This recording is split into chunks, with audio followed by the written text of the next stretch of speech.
हमने देखा था कि मैक्स की एबिलिटीज को देखकर इंस्ट्रक्टर ने स्पेशल ट्रेनिंग के लिए मैक्स का नाम सजेस्ट करा था, जिसके बाद हेडक्वार्टर से कमिश्नर मैक्स की एबिलिटीज देखने के लिए आता है और मैक्स की अचीवमेंट जानकर उसे स्पेशल ट्रेनिंग की जगह उससे भी एडवांस हाईएस्ट लेवल ट्रेनिंग के लिए मैक्स को चुन लेता है और मैक्स को बताता है कि उसकी ये ट्रेनिंग एक कैंप में होगी। अब आगे तो इस पार्ट की शुरुआत में प्रेसिडेंट और कमिश्नर मैक्स को बताते हैं कि जिस कैंप की हम बात कर रहे थे उसका नाम एलाइट ट्रेनिंग कैंप है, जो दुनिया का नंबर 1 ट्रेनिंग कैंप है, क्योंकि वहाँ एडवांस लेवल की हार्ड ट्रेनिंग दी जाती है, जिसकी वजह से उस कैंप के 90% स्टूडेंट आराम से वॉर गॉड लेवल पर पहुंच जाते हैं और 10% स्टूडेंट जो वॉर गॉड लेवल पर नहीं पहुंच पाते वो लोग होते हैं जो ट्रेनिंग के वक्त घायल हो जाते हैं। अब वो दोनों मैक्स को कहते हैं कि इस कैंप की सीट लेने के लिए बड़ी बड़ी रॉयल फैमिलीज बहुत सारे पैसे देने के लिए तैयार है, लेकिन तुम एक क्लास बी का एग्जाम देकर इस अकेडमी को ज्वाइन कर सकते हो, लेकिन वो टेस्ट बहुत ज्यादा मुश्किल है, तो क्या तुम टेस्ट देना चाहते हो? ये सुन के मैक्स तुरंत ही टेस्ट देने के लिए तैयार हो जाता है, जिसपे प्रेसिडेंट मैक्स से कहता है कि अगर तुम इस टेस्ट में फेल हो गए तो तुम निराश मत होना, क्योंकि तुम्हें तुम्हारी एबिलिटीज की वजह से बेसिक ट्रेनिंग कैंप में तो डाल ही दिया जाएगा। अब कमिश्नर मैक्स से कहता है कि उसका टेस्ट और ट्रेनिंग हेडक्वार्टर वाली सिटी में होगा, इसलिए वो सबको बाय बोलकर अपना सामान पैक कर ले, क्योंकि उसे हर 5 सालों में सिर्फ 2 महीने की छुट्टी मिलेगी। तो ये सुन के मैक्स इसके लिए भी मान जाता है। इसके बाद कमिश्नर मैक्स को एक हैंगजिया नाम के बंदे से मिलवाता है, जो कि एक टैलेंटेड वॉरियर था, इसलिए उसे इस साल बेसिक ट्रेनिंग कैंप के लिए चुना जा रहा था। अब कमिश्नर उन दोनों से कहता है कि 28 मार्च को वो सब हेडक्वार्टर के लिए निकलेंगे, इसलिए उस दिन वो दोनों राइट टाइम पर एयरपोर्ट पर पहुंच जाए। अब मैक्स कार में बैठकर अपने घर जाने लगता है, जहां जाते समय वो सड़क पर 2 दोस्तों को देखता है, जिन्हें देखकर मैक्स को अपने स्कूल फ्रेंड की याद आती है। साथ ही मैक्स ईवा के बारे में भी सोचने लगता है, क्योंकि उसे लग रहा था कि उस कैंप में जाने के बाद वो बहुत लंबे समय तक ईवा से नहीं मिल पाएगा। अगली सुबह मैक्स एक मॉल में जाता है, जहां उसे उसका वही दोस्त दिखता है जो अपनी एजुकेशन फी जमा करने के लिए वहां बैनर बांटने का काम कर रहा था, लेकिन उसका बैनर कोई भी नहीं ले रहा था। तो ये देखकर मैक्स उससे बैनर ले लेता है, जहां मैक्स को देखकर उसका दोस्त बहुत खुश हो जाता है। जिसके बाद मैक्स उसे अपने ट्रेनिंग कैंप के बारे में सब कुछ बता देता है। तो उसका दोस्त मैक्स से कहता है कि ये उसके लिए बहुत अच्छा है। ये सुनकर मैक्स अपने दोस्त से पूछता है कि तुम भी तो एक वॉरियर बनना चाहते थे, जिससे वो कहता है कि मेरे पास तुम्हारे जितना टैलेंट नहीं है, इसलिए मैंने मिलिट्री एकेडमी ज्वाइन कर ली। साथ ही मैंने एक ट्रेनिंग प्रोग्राम भी ज्वाइन कर रखा है, पर उस प्रोग्राम की फीस बहुत ज्यादा है, इसलिए मैं पार्ट टाइम वर्क करता हूँ, लेकिन इसकी वजह से मेरी ट्रेनिंग के लिए मुझे बहुत कम समय मिलता है। ये सुन के मैक्स अपने दोस्त को $1 मिलियन सेंड कर देता है, जिसे वो दोस्त देने से मना करता है, जिसपे मैक्स उसे कहता है कि जब तुम एक कामयाब इंसान बन जाओगे तो ये मुझे लौटा देना। ये सुन के वो दोस्त मैक्स को थैंक यू बोलता है, जिसके बाद मैक्स वहाँ से चला जाता है। शाम को मैक्स ईवा से मिलने जाता है, जहाँ उन दोनों को एक साथ देखकर एक लड़की जिंगपिंग नाम के बंदे को कॉल करती है, क्योंकि जिंगपिंग ने उस लड़की को ईवा के पीछे लगा रखा था। अब जब वो लड़की जिंगपिंग को मैक्स के बारे में बताती है, तो जिंगपिंग उस लड़की को एक एक्सपेंसिव बैग के बदले उसका एक काम करने को कहता है, तो वो लड़की इसके लिए मान जाती है। इस तरफ हम मैक्स और ईवा को देखते हैं, जहाँ मैक्स जब ईवा को अपने ट्रेनिंग कैंप के बारे में बताता है, तो ईवा मैक्स से कहती है कि मैं इस कैंप के बारे में जानती हूँ और मैं होप करती हूँ कि तुम इस कैंप में जाने के बाद आसानी से एक वॉर गॉड वॉरियर बन जाओगे। तभी वो लड़की अपनी एक दोस्त के साथ वहाँ से गुजरने लगती है और मैक्स को देखकर ऐसा प्रिटेंड करने लगती है कि जैसे मैक्स उसका बॉयफ्रेंड हो। तो ये देखकर मैक्स उसे कहता है कि मैं तो तुम्हें जानता भी नहीं हूँ, जिसपे वो लड़की मैक्स से कहती है कि तुम झूठ क्यों बोल रहे हो, हम 3 दिन पहले ही तो साथ में थे। ये सुन के ईवा उस लड़की से गुस्से में कहती है कि तुम्हें कोई गलत फहमी हुई है, क्योंकि ये मेरा बॉयफ्रेंड है और ये परसों ही एरिया 003 से वापस आया है। ये सुन के वो लड़की तुरंत ही वहाँ से निकल जाती है, क्योंकि वो समझ गई थी कि ईवा उसकी बातों में नहीं आने वाली। तो उस लड़की के जाने के बाद मैक्स ईवा से कहता है कि क्या तुमने मुझे अभी अभी बॉयफ्रेंड कहा? ये सुन के ईवा शर्माने लगती है। आगे मैक्स और ईवा रेडार के पास जाते हैं, जहाँ मैक्स ईवा को बता देता है कि वो सिर्फ 5 सालों में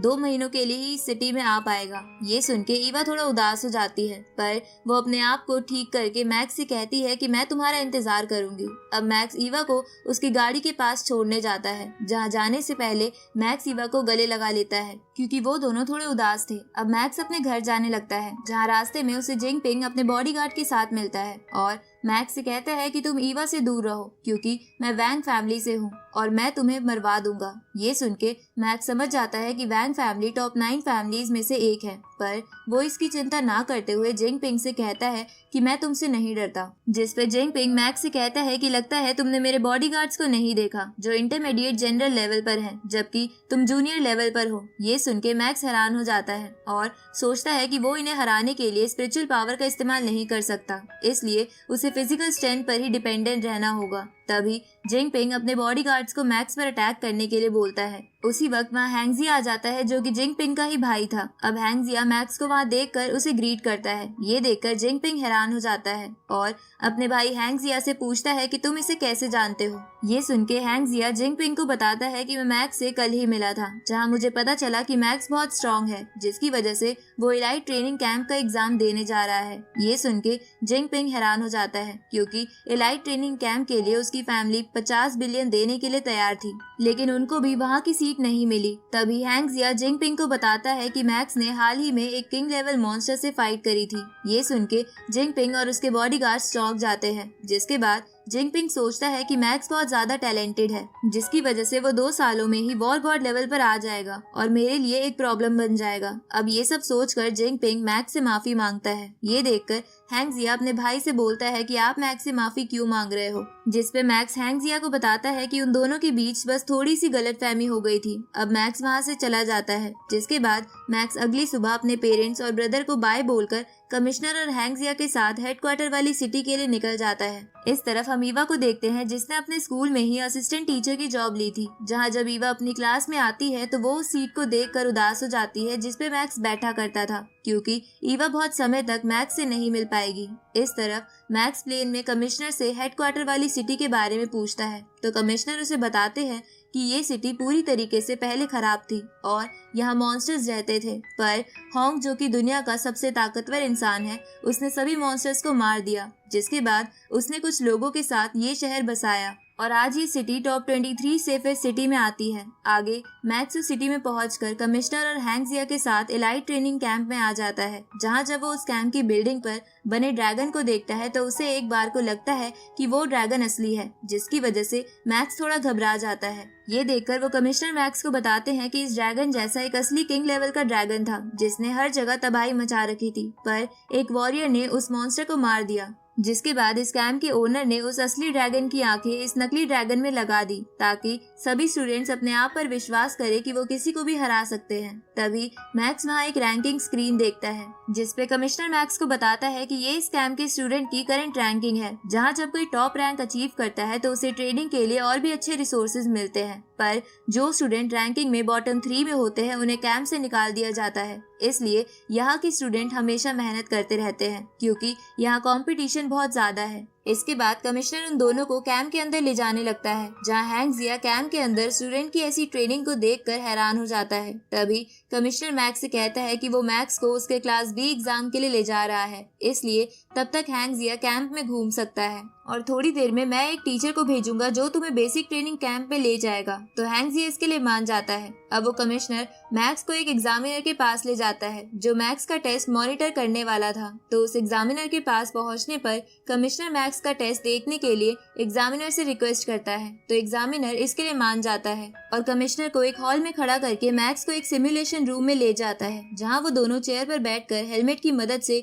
एक वर्चुअल वर्ल्ड में आ जाते हैं, जहाँ उनके सामने इलाइट ट्रेनिंग कैंप जैसी ही बिल्डिंग थी। अब वहाँ पहुंचकर एग्जामिनर मैक्स को बताता है कि इस बिल्डिंग में टोटल 7 फ्लोर्स हैं, जिसमें स्टूडेंट्स आज तक सिर्फ 5th लेवल तक ही जा पाए हैं और इस कैंप का ओनर भी 6th लेवल पर ही जा पाया है, यानी आज तक किसी ने भी 7th फ्लोर का एग्जाम नहीं दिया। इसके बाद एग्जामिनर मैक्स से कहता है कि जब तुम इस बिल्डिंग के 1st फ्लोर पे जाओगे तो तुम्हारा क्लास बी एग्जाम शुरू हो जाएगा। तो मैक्स ही समझ जाता है, जिसके बाद एग्जामिनर वर्चुअल वर्ल्ड से बाहर आ जाता है और इस तरफ मैक्स 1st फ्लोर पे जाके अपने वेपन चुन लेता है, जिसके बाद उसका क्लास बी एग्जाम शुरू हो जाता है और वो पूरी जगह मैदान में बदल जाती है और मैक्स के सामने बहुत सारे बुल मॉन्स्टर्स आने लगते हैं, क्योंकि मैक्स को 30 मिनट में कम से कम 100 बुल मॉन्स्टर्स को मारना था। इधर हम उस एग्जामिनर को देखते हैं जो एक हॉल में आकर कमिश्नर के साथ एक स्क्रीन पर मैक्स का एग्जाम देखने लगता है। दूसरी तरफ मैक्स का एग्जाम स्टार्ट होता है, जहाँ जब उसे एक बुल टक्कर मारती है तो उसे समझ आता है कि वर्चुअल वर्ल्ड में आने के बाद उसकी फिजिकल स्ट्रेंथ कम हो गई है। इधर एग्जामिनर भी कमिश्नर को बताता है कि वर्चुअल वर्ल्ड में जाने के बाद एक स्टूडेंट की फिजिकल स्ट्रेंथ जूनियर लेवल पर पहुंच जाती है, ताकि ये पता चल सके कि स्टूडेंट लो फिजिकल स्ट्रेंथ के साथ कैसे लड़ता है। इस तरफ मैक्स ये जानकर एक एक करके उन मॉन्स्टर्स को मारने लगता है, जिसमें वो अपनी लाइटनिंग स्वॉर्ड के 3rd लेवल का भी इस्तेमाल कर रहा था। लेकिन लगातार 3rd लेवल टेक्निक इस्तेमाल करने की वजह से मैक्स बहुत थक जाता है। ये देखकर एग्जामिनर बोलता है कि उन बुल्स को तभी मारा जा सकता है जब कोई बंदा परफेक्ट बॉडी टेक्निक अचीव कर ले, जिसकी मदद से कोई बंदा बारीक से बारीक आवाज भी सुन सकता है। इस तरफ मैक्स फिर से खड़ा होता है और एक बार फिर उन मॉन्स्टर्स पर एक अटैक करने जाता है, जिसे देखकर कमिश्नर और एग्जामिनर हैरान हो जाते हैं। और इसी के साथ हमारा ये पार्ट यहीं खत्म होता है।